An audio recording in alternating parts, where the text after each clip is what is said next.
বেপরোয়া Trump Netanyahu সুবিধা করতে না পেরে আন্তর্জাতিক আইনকানুন লঙ্ঘন করে ইরানের বিভিন্ন বেসামরিক স্থাপনায় ব্যাপক বোমা হামলা চালাচ্ছে।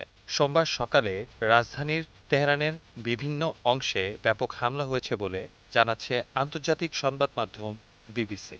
বিবিসি ফার্সি জানিয়েছে, তেহরানের বিভিন্ন এলাকায় আজ সোমবার ভোর থেকে ইসরায়েল ও আমেরিকা ব্যাপক বিমান হামলা চালিয়েছে। এসব হামলায় লক্ষ্যবস্তুর মধ্যে তেহরানের শরীফ প্রযুক্তি বিশ্ববিদ্যালয় এবং এর একটি গ্যাস স্টেশনও ছিল। হামলার পর পাওয়া ছবিতে তেহরানের পশ্চিমাঞ্চলের বিভিন্ন স্থানে প্রচণ্ড ধোঁয়া দেখা যাচ্ছে। নগদ নিয়ে এলো হার না মানা হার অফার।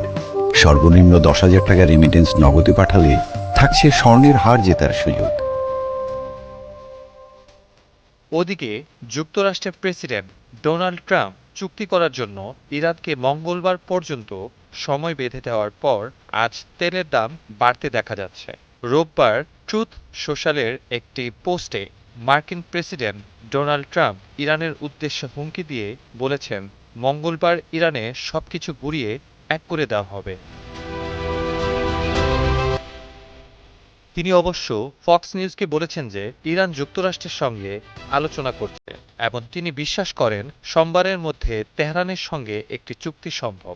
ইরান বারবার জোর দিয়ে বলছে যে তারা যুক্তরাষ্ট্রের সঙ্গে কোনো আলোচনা করেনি। তেহরানের ৯ নম্বর জেলার মেয়র ঘোষণা করেছেন, আজ সোমবার সকালে শরীফ ইউনিভার্সিটি অফ টেকনোলজির গ্যাস স্টেশনে হামলার পর শরীফ এলাকার গ্যাস সরবরাহ সাময়িকভাবে বন্ধ করে দেওয়া হয়েছে। এই হামলায় বিশ্ববিদ্যালয়ে যেসব এলাকা আক্রান্ত হয়েছে তার মধ্যে ইনফরমেশন টেকনোলজি সেন্টার ভবন এবং বিশ্ববিদ্যালয় মসজিদও রয়েছে। যুদ্ধ শুরুর পর থেকে Tehran university of science and technology এবং শহীদ বেহেশতি বিশ্ববিদ্যালয় সহ বেশ কয়েকটি বিশ্ববিদ্যালয় যুক্তরাষ্ট্র ও ইসরায়েলের হামলার শিকার হয়েছে। বাহির অনলাইনকে স্থানীয়রা জানিয়েছেন, স্থানীয় সময় রাত ১টার দিকে একদল যুদ্ধবিমান বেরুজেত শহরের উপর দিয়ে নিচু উচ্চতায় উড়ে যায়। সেখানকার একজন অধিবাসী বলেন, প্রতিদিন রাতে আমরা কয়েকটি যুদ্ধবিমানের শব্দ শুনি, কিন্তু আজ রাতে এই শব্দ বেশি ছিল।